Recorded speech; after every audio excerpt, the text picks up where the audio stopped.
ഒരു ചട്ടിയിലേക്ക് കഴുകി മുറിച്ചിട്ട വെണ്ട ചേർത്ത് കൊടുക്കുക. അതിലേക്ക് മഞ്ഞൾപ്പൊടി, മുളക് പൊടി, ആവശ്യത്തിനൊപ്പം വേവാൻ ആവശ്യമായ വെള്ളം കൂടി ഒഴിച്ച് കൊടുത്ത ശേഷം നല്ലോണം ഇളക്കി കൊടുത്തത് അടുപ്പത്ത് വെച്ചൊന്ന് വേവിച്ചെടുക്കാം.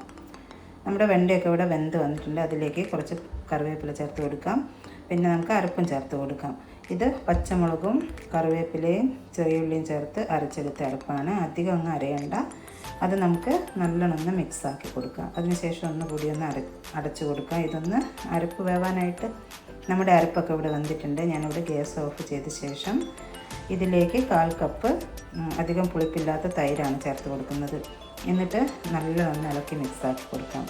അതിലേക്ക് നമുക്ക് കുറച്ച് പച്ച വെളിച്ചെണ്ണ കൂടി ഒന്ന് ഒഴിച്ച് കൊടുത്ത ശേഷം ഒന്നുകൂടി ഒന്ന് മിക്സാക്കി കൊടുത്ത് ഇതൊന്ന് അടച്ചു വെക്കാം.